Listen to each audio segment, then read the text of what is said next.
Oui, déjà mercredi, qu'est-ce que le temps passe très vite. Les confrères, eux, ont répondu présents à l'appel, comme d'habitude.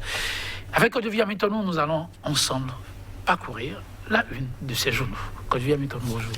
Bonjour, je l'ai dit. Bonjour également à nos amis téléspectateurs. Alors pour eux, est-ce qu'il y a du nouveau ce matin? Oui, il y a du nouveau à partir du moment où il y a beaucoup de journaux qui sont parvenus ce matin à la rédaction, que nous avons traité, et également l'information dans ce sens-là. Donc des sujets divers et dans beaucoup d'autres beaucoup de domaines, pour parler politique, pour parler éducation, pour parler surtout économie. Vous vous rappelez, le Nigeria, entre-temps, avait annoncé l'ouverture des frontières. Mais est-ce que c'est vrai? Il y a beaucoup de citoyens qui ont tenté donc de passer la frontière de Sémécraké, histoire donc de procéder à des échanges commerciaux avec le géant de l'Est. Mais on a noté que eh bien, tout est resté comme ce fut le cas le 20 août de l'année 2019. Alors, aujourd'hui, on se demande véritablement si ces frontières sont ouvertes ou mais si c'est sur papier. Alors, il n'y a que, effectivement, 2021 également préoccupe plus d'un. Les élections seront-elles vraiment inclusives ou exclusives? La grosse interrogation perdue, vous l'avez évoqué tantôt, sans oublier que effectivement la rupture se targue d'avoir mieux fait en 5 ans qu'il y a 55 ans en arrière. Est-ce que véritablement les présidents qui se sont succédés à la tête du Bénin n'ont pu rien faire de façon cumulée? Eh bien, les gens se demandent également ce qui véritablement tourne rond à ce niveau. Donc, c'est autant de sujets, sans oublier également les notes préfectorales, comme l'interdiction de chicha dans le zoo, une autre de préfet Firmin Couton qu'il faut saluer, que d'aucuns souhaitent quand même que l'on généralise sur le plan national. Merci, Olivier. Maintenant, on peut dire un menu alléchant. On démarre avec quel quotidien? 5 minutes, le journal 5 minutes qui affiche en manchette ce matin, malgré l'annonce de l'ouverture des frontières nigérianes. Le trafic toujours bloqué, c'est bien sûr une enquête menée et les commerçants qui pratiquent cette voie vous diront davantage. La cime de l'information Bénin présidentielle de 2021, le groupe national de contact tend ses tentacules dans l'Atlantique. Amisetou Afodjobo et son équipe engagée pour la restauration de la démocratie au Bénin, et par rapport à cette démocratie, recul donc de la démocratie au Bénin, toujours avec la cime sévère réquisitoire de Joseph Tameyon contre le pouvoir de la rupture, le pouvoir talon. Et puis présidentielle de 2021 vers une élection exclusive, s'interroge ce journal. Urgence pour le régime talon de situer les potentiels candidats. Et par rapport donc à cette position, cette clarification que demande la CIM, eh bien, l'accroche lui en bouche donc cette même trompette et écrit: Cour constitutionnelle au sujet du parrainage. Eh bien, l'heure de vérité, c'est pour demain. Tournée présidentielle. Talon entame la deuxième phase de sa tournée de reddition de comptes. L'Afrique en marche. Arrêt de la Cour africaine pour la renaissance du Bénin. Sébastien Javon, l'homme de l'année, pour ses succès juridiques indéniables face aux dérives de la rupture depuis 2016. Vous avez donc l'analyse de Didi Roulou dans les colonnes du journal. Le journal Le Nouvel Observateur, cette fois, question à la rupture. 5 ans plus 55 ans égale à 60 ans ou égale à 5 ans. En tout cas, vous aurez donc le temps de comprendre pourquoi cette interrogation en lisant donc les colonnes du journal Le Nouvel Observateur. Confusion autour de la prolongation du mandat de Patrice Talon. Voici les décisions que le gouvernement pourrait prendre entre mars et avril prochain. Et puis Assemblée nationale, je vous l'ai dit, on ne parle pas comme ça vous plaît. Le débat sur le franc CFA emporte le directeur des services législatifs de l'institution. Et puis mesures sanitaires dans le zoo, le chicha interdite par le préfet. Le pays émergent, diplomatie béninoise sous la rupture. Déception totale, le bilan reste mitigé. Le ministre Aurélien Agbenossi refuse de voir la réalité en face. L'écho info, réaction de FRAD CADHP au discours sur l'état de nation du chef de l'État. Le président Talon est totalement en déphasage avec les dures réalités que vivent les Béninois selon Suleiman Harouna. Le journal L'Économiste, à propos donc de la diplomatie béninoise au travers donc d'un déjeuner d'échange avec les acteurs médiatiques au Bénin. Aurélien Agbenossi fait le bilan de la diplomatie économique. Matin libre, parrainage pour la présidentielle, menace sur les députés et maires. Et puis, parlant donc toujours de cette démocratie béninoise, nouvelle mutation, tournée du groupe national de contact, la restauration de la démocratie au centre des préoccupations présidentielles de 2021, les 5 potentiels candidats au sein du parti, les démocrates. C'est avec ce journal que nous allons refermer la une pour le compte de ce matin, Joël Tonchi. Merci à vous, que devient maintenant. Nous allons, pourquoi pas commencer exactement là où vous avez commencé, 5 minutes. Le trafic au Nigeria, réouverture de la frontière, qu'en est-il exactement?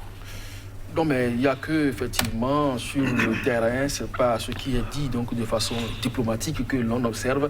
Il y a beaucoup de citoyens qui ont tenté, par ces périodes de fête, de franchir donc, la frontière pour aller de l'autre côté, puisque vous savez, le Nigeria constitue quand même un gros marché pour le Bénin, donc soit pour écouler des produits ou en s'approvisionner pour donc en ramener au pays. Mais ils se sont heurtés vraiment à la dure réalité que eh bien, ce qui est dit de façon officielle n'est pas donc le constat fait sur le terrain. Je crois que 5 minutes s'est donc dépêché sur le terrain, histoire de constater effectivement ce qui s'y passe. Eh bien, le journal rapporte que le trafic reste toujours bloqué donc, entre les deux pays. Voilà, quand même, il y a Boiry et Patrice Talon qui abordent donc un grand sourire. Est-ce que c'est des sourires sérieux pour le bien de leur population ou juste pour tromper la face? De toutes les façons, je crois qu'il y a mieux à faire lorsque, à la une, le journal L'Économiste, Agbenossi parle de la diplomatie économique. C'est le lieu, donc, peut-être de l'inviter à aller donc constater ce qui se passe au niveau de cette frontière, histoire d'apporter de la clarification sur ce dossier. Oui, nous restons au niveau de la masse populaire avec le nouvel observateur, mais tout autre sujet, oui, du chicha. En tout cas, la chose la mieux partagée par la couche juvénile désormais. Mais dans le zoo, c'est désormais interdit. Oui, mais c'est une drogue silencieuse. On ne sait pas comment même les autorités sécuritaires puissent quand même permettre que aujourd'hui certains le décrètent, et ça se passe au vu aussi de tout le monde, et c'est beaucoup plus la couche juvénile qui s'adonne à cette consommation. Et je l'ai dit, je ne sais véritablement pas le plaisir que les uns et les autres éprouvent en consommant donc cette drogue-là, parce que c'est de charbon ardent que vous inhalez, et quand les spécialistes de la toxicomanie vous exposent à peu près ce que ça décharge en termes de quantité de feu dans l'organisme, eh bien vous devez quand même en avoir peur. Mais aujourd'hui, on laisse impunément donc cette jeunesse s'adonner à la pratique. Si aujourd'hui dans le zoo, le préfet a pu prendre donc une telle mesure, c'est peut-être face donc à l'ampleur du phénomène. Je crois qu'à Cotonou, c'est pire, et donc au lieu de procéder à des casses sauvages ou à des arrestations au bord des voies, histoire d'empêcher les bonnes dames de vaquer à leurs occupations, le préfet de l'Atlantique gagnerait donc à aller prendre donc exemple sur le zoo pour réguler un peu la pratique dans les bars et restaurants. Il le faut, oui, question de santé. Maintenant, on va rester avec le nouvel observateur qui nous apprend, oui, qu'on ne parle pas du franc CFA impunément, surtout quand on occupe des postes administratifs. Le DSL, on en fait les frais. Tout à fait. Vous vous rappelez, hier déjà, on évoquait donc la position de l'Assemblée nationale. Le directeur de cabinet est monté au créneau pour dire que les députés et également l'Assemblée nationale dans son ensemble donnera donc son avis après échange avec le gouvernement, puisque le ministre Séverin Kenom a promis prendre langue avec les députés pour leur dire clairement la position du gouvernement par rapport donc au franc CFA. Donc l'avis du directeur des services législatifs était donc son avis personnel sur la question, et puisqu'il n'a pas eu recours donc à l'institution même avant de prendre la parole, eh bien ça lui a coûté simplement son poste. C'est tout de même regrettable que ces faits se répètent. Vous vous rappelez le cas Nouroudine Sakasalé au début donc de la rupture.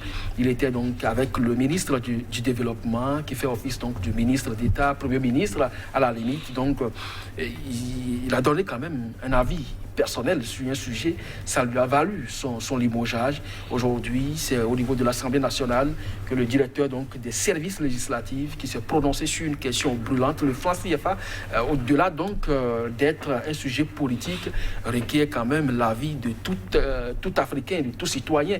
Et donc, si vous avez des notions en économie, vous pouvez donc vous prononcer quand même sur cette question-là.